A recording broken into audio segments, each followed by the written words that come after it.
Who are you? What is your purpose in life? Do you matter? These are questions most of us ask ourselves during the course of our lives. Chaplin Happy Kreter says, how do I define I?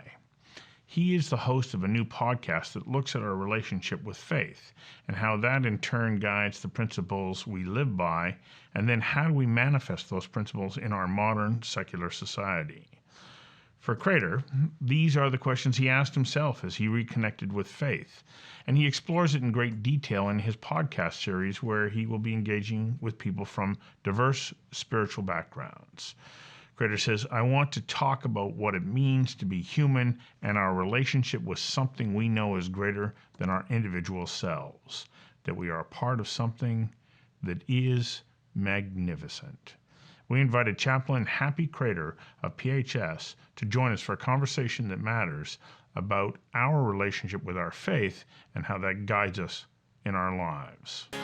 Conversations That Matter is a partner program of the Center for Dialogue at Simon Fraser University. The production of this program is made possible thanks to the following and viewers like you. Please become a patron at conversationsthatmatter.tv. For a long time, I've wanted to have this conversation, which is a really igniting and kicking off video podcast series that you're about to host called The Conversation, the Podcast, which looks at the role of faith in our lives and how it contributes to our community and ultimately our society and country. And to our very own selves. Yes, because I think that if we are more comfortable with ourselves and our relationship in the world, we are better human beings. Yeah, and we have a better world.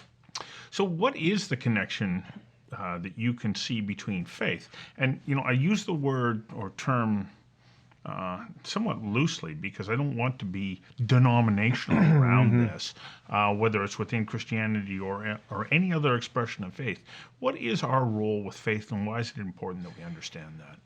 Yeah, and let's stick with the definition of faith for just another moment here, because there's ways in which even the word faith is not as inclusive as what I would like to talk about ultimately, or what I'm really the thing that pulls me forward.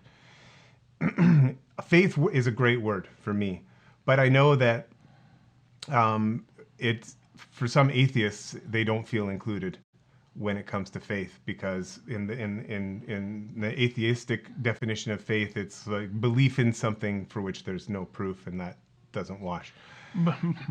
Okay, I'm going to jump in. Can't you say the same is true about atheism?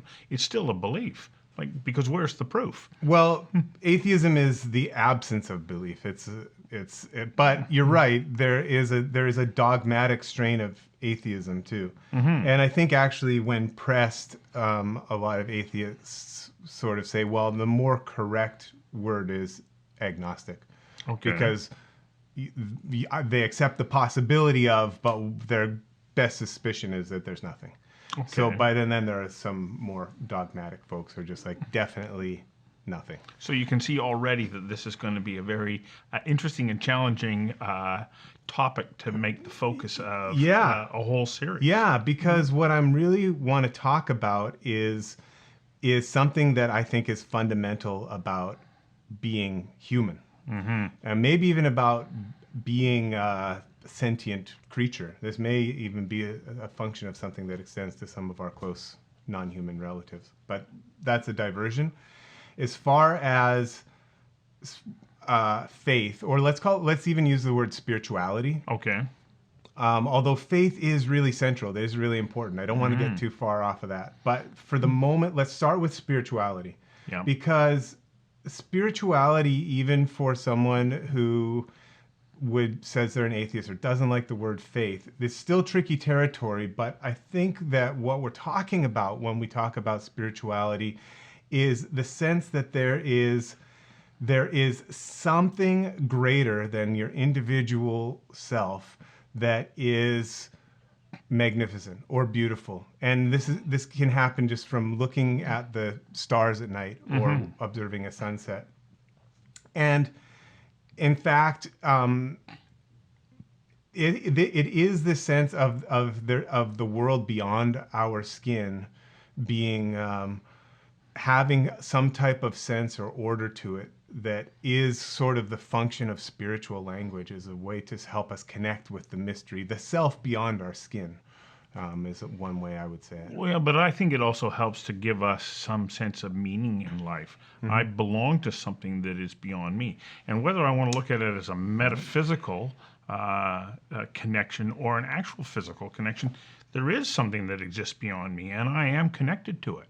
How do I start to define that? Not only are you connected to it, you depend on it. Yeah. Every inside requires an outside. And so the world inside of you depends on the world outside of you. And the idea that they're somehow separate is, I think, potentially really problematic, and is actually, I think, probably responsible for a lot of our feelings of disconnection and lack of wellness that also leads to, enmity and conflict in our societies and culture. The sense that I am an individual stranger here in this world I never made, to quote Hausman, I think. But as opposed to, I emanate from the world outside of me. I am an expression of this thing. And then the role of spirituality and faith, it can help imbue you with meaning. Absolutely.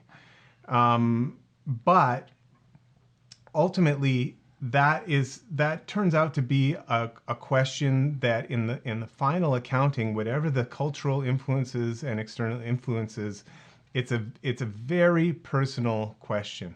Yes. Right? And it's a question that you ultimately answer for yourself, or in collaboration with your higher power. But I would also again say that that is a distinction that is somewhat false, because what is it to be a human? What are you? And this is part of the series that we want to launch here, the conversation, the podcast. What do you mean when you say I? What is I? And yes, I am a thing in a body. I am this animated, energetic kind of biological profusion of matter. That's one way that I identify myself, and so do we all. But it's also possible to notice that you depend on this world outside your skin, or like I have just said, the self outside your skin. And so I actually tend to think of myself, and actually of all of life, as the expression of life itself. You are life itself in a particular form. And just like the waves on the ocean arise from the ocean and return to the ocean, they're never not the ocean. They're an expression of the ocean. And so are you and I expressions of the universe, or of life itself, or this thing that is actually beyond our ability to name it. We are individual expressions of that, though. And the way that we manifest as human beings has an impact. It has an impact on others. It has an impact on our immediate environment, and by extension, right out into the universe. So it does matter that we are who we are in this manifestation for now. Knowing that you're not going to stay there forever. Right. No. And and in fact, you've only just got here. Yeah. And you're already on your way out. But it is very important, and this is also another piece that I think is missing, and certainly I see it in my work with people who experience grave dispossession in our society, because I work with street entrenched and homeless people. Okay, there are going to be a couple of people who are watching us right now going, hang on a second, who are you? Should we get to that? Yeah, well, sure. What gives you this position to be able to speak with any kind of authority on this topic? Well, it's not my credentials that give me the authority to speak on this topic, but my credentials are that I am a spiritual caregiver. The spiritual care director is a term that is sometimes used, but I'm a chaplain for PHS Community Services, which is principally a housing organization, but an organization that contributes to the community of the downtown east side of That's Vancouver. the Portland Housing Society, right? Yeah, originally the Portland. Yeah. And so the PHS offers not only supportive housing, but also operates safe consumption sites, including North America's first safe injection site, Insight, and a number of other social projects, and has a medical clinic. And and I'm one of the people who is in place to provide spiritual care in the form of relationship building principally, and also I facilitate memorial services and a number of other traditional spiritual. So what happened in your life that drew you to be in this place where you are providing this kind of compassionate care for people, and that you now choose to explore publicly with others what role faith plays in their lives and how it influences their guiding principles and how it fits into our multicultural society? Well, how I ended up here is completely unpredictable. Just like the way you ended up there. Yeah. Or the way anybody watching or listening to this will notice that it's incredibly unlikely that you should be sitting here watching this on the internet. It requires an extraordinarily unlikely series of events, which is that your parents had to meet and their parents had to meet and so on. So how did I get here? Well, my story, my spiritual history is that I actually grew up Christian. And at 10 years old, I had an apostasy, and I became essentially a 10-year-old atheist, which was an identity I cultivated and really connected with for about almost 3 decades after that. But I had an interest in the esoteric, and I had an interest in spirituality, and because my Christian faith as a child was very important to me, and this paradigm shift was really disruptive, and I never really knew what would replace it, or I actually didn't think it was necessary to replace it. But I was just I found myself living in a meaningless universe, which I found very depressing.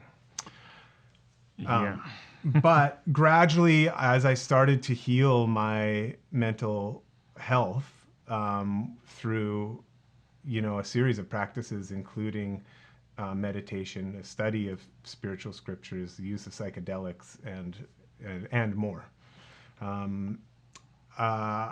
I gradually was able to relinquish my aversion to using spiritual language. But actually what I discovered was that reality is transcendent of language. What we put into words, that's a symbolic representation of something. It's not the thing. The word cup is not the cup. And the word table is not the table. But this is how we try to codify the world. But we, as such, we construct the meaning of our lives in this language. So that's very important. But at the same time, I think because we construct our meaning from this language, we get very attached to the language. And we can forget that there's so much that is transcendent of our symbolic ability to reckon with it, that it's... We lose track of the mysterious. We lose track of that which is eternal, which is to say transcendent, not only of language, but of any categorization of space, time, and thought. Where we do not see the world under a floodlight. We see it through a spotlight, and a pinhole-sized one at that is coming from this shape and form. So anyway, in the midst of this awakening, I was invited to be the successor to the previous chaplain of the PHS. Very well respected man. Yeah, Al McKay is just a fabulous guy who has devoted his life to being of service to others. And the interesting thing about my relationship with Al is that although he draws from the Christian tradition, and our conversations about spirituality over the years of getting to know each other would have left him with the impression that I did not draw heavily from the Christian tradition. He selected me to be his successor based on his observance of my relationships in the community. And for him, this is something so beautiful that he has transmitted to me, which is that the essence of the Creator is relationship. And because he could see in me how I engage, and I guess how I really prize and honor relationship, he saw fit to say, "Hey, have you ever considered becoming a chaplain?" Which is a question that went right over my head, because I was like, I in no way do I qualify to be a chaplain. But that was the beginning of this journey that has landed me in the position that I am now. Yeah. And my goal as a chaplain, as a spiritual caregiver, is to provide a kind of ministry that is totally inclusive. Everybody welcome. And this is getting back to what you were saying about how important it is that we are individual expressions of the universe, because you, Stu, are the most precious thing in the universe. As are you. Well, exactly right. In a billion galaxies, you will never find another Stu McNish. Right. And so this is the other component of my spiritual service, which is to understand that, yes, not only are you of this thing, but you are a singularly precious expression of this one thing at the same time as you are the whole thing. So full disclosure here, this program, The Conversation, the podcast, is a collaboration between you and I, because it came out of conversations that we started to have, and I saw you as being a very like-minded thinker to me. And I have found, in asking you the question, how did we arrive at this point? We arrived at this point because it came out of nowhere as a thought in my mind. And I kept thinking, why am I being constantly pulled to ask this question? What role faith in our lives, in our society, in our country, in our world? And it's as though we were magnets drawn together. And there's your ability to connect with people and to express how we're feeling without alienating people, I find remarkable. Thank you. But what made this happen? I don't have the answer. And I'm not coming at it from a place where I'm devoutly attached to any one faith. As a matter of fact, I was far more agnostic, even though I believed in the interconnectedness of the world and the universe. I wasn't coming at it from a place of faith, and yet I'm drawn to it. And I think I'm not alone. And as I talked to a wide variety of people from different faiths and said, what do you think of this? And how do we make us all come together in this great country that we call Canada? And somehow, despite the fact that we have different expressions of faith, we're figuring out how to make it work in harmony. So then this brings us back to the very first question, which is about faith. Yes. And so when I think of faith, I don't think of it in those terms of, well, it's a belief in something for which there is no proof. It's to be in good faith is a kind of optimism, but it's the kind of optimism of, like, if I plant a seed and I water that seed, from that seed will grow some kind of life. And if you plant a mango seed, a mango tree will grow. I really kind of wrestled this as I was in this state of spiritual becoming, which I still am, of course, but in the early stages of wondering how I would reckon what had been this atheist identity with this this longing for spiritual connection. And I don't identify myself as an atheist now, or I think of myself as just really primarily as an individual who belongs to this planet. And all of its expressions of faith, and there's something to offer at the smorgasbord of tradition. I don't feel compelled to just eat from the one dish at the smorgasbord. If you do, that's great, but there's a whole bunch here. So in terms of the role of faith and me grappling with what is it to have faith, I made a choice, which was just to have faith that life is good. And at first it was that simple. And then I've actually in my work really accumulated evidence that this is something fundamental to human being. I see on a daily basis people who persist in life and cling to life. And I have seen it in my family through medical illnesses and various catastrophes. There is something so deep and so innate in us that loves life, that longs for life, that longs to see our loved ones, even when we are maybe at a point of despair where we do not feel life is tenable for us. There is still a longing for the wellness or the persistence of our loved ones. So there is this fundamental love of life, this recognition that life is good. And so connecting with that is sort of where my faith was originally grounded. And then I've come to see these beautiful expressions of spirituality, of faith and religion and tradition. These are to me, it's poetry. This is songwriting. This is a way to celebrate and explore.